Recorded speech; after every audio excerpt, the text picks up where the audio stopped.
So 2008, I was heavy equipment operator, two full years of operating heavy equipment. 2010, I ended up in a significant truck fire on a heavy hauler. I was, now these machines are 2 stories high. It was in the middle of the night, in the middle of February. I was out in the middle of nowhere in this pitch black mine all by myself. I was actually parked on break.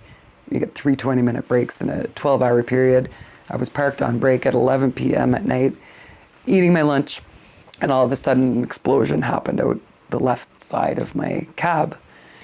And of course, what's going on? Nobody's around me. Ended up, these pieces of equipment are so big, they have regulations through OH&S that you have to have a certain amount of fire suppression system for the big pieces of equipment. So it's like a huge fire extinguisher, but you just, in your cab, you have a manual actuator where you pull the pin, you hit this plunger, it automatically deploys all this fire suppressant to bat down whatever the fire is, to give you a window of opportunity to get off the machine. I pulled the pin, hit the plunger, it failed. It didn't work. So I'm on the machine thinking, maybe I did something wrong. Maybe I didn't hit this thing hard enough. I don't know, but I know nothing happened here. The fire is still raging, booming.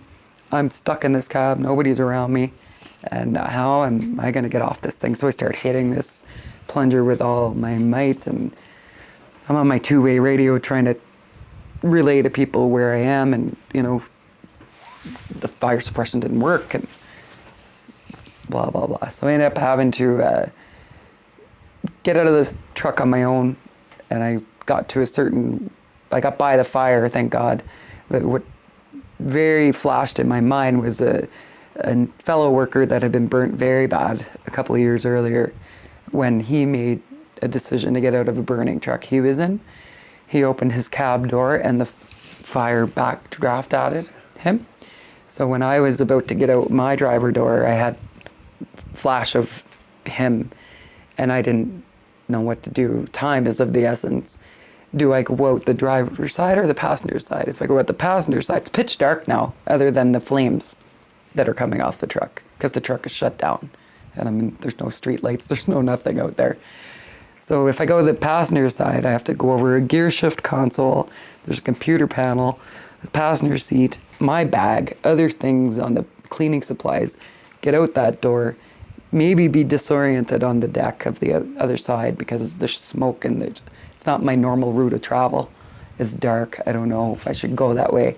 All these things are going through my mind.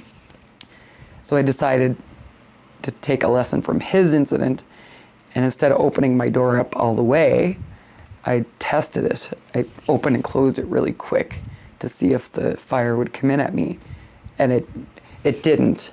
So I was like, okay, bang, out my regular route. Like I say, it's pitch dark. My regular route, I can do it blindfolded, and now I know I can because I did it basically in the dark, which I didn't know if I could do from the other side. So out the truck, down 20 feet of ladder to the bottom level of the truck. Truck is exploding, sounded like a movie, honest to God, it was so scary. And decided when you get to the lower bumper, you're supposed to turn around and scale down a rope ladder to the ground. So that would have meant I had to turn around and look at the fire at my face. I wasn't doing that. I'm 5 feet off the ground. I'm gonna jump from this level. So I made a decision to jump. I tried to jump two-footed, right? Well, it's the middle of winter. I'm on a frozen dump of like raw material. It's all, ruts. And when I hit the ground, one foot hit before the other, buckled me, ended up hitting the ground. My elbow went up under my ribs and that's how I hurt myself. So not burnt, thank God, still physically injured.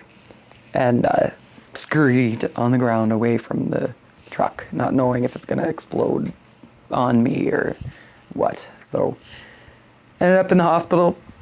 I was on modified duty for 4 months.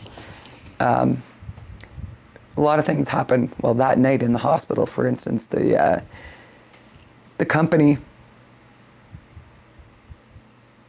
told me I have to come back to work before 8 o'clock in the morning.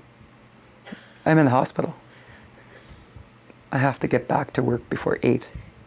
And they're going to put me in a cab and send me back out there. I'm on Demerol, whatever painkillers they've given me. But I had no idea at the time that I could have said no.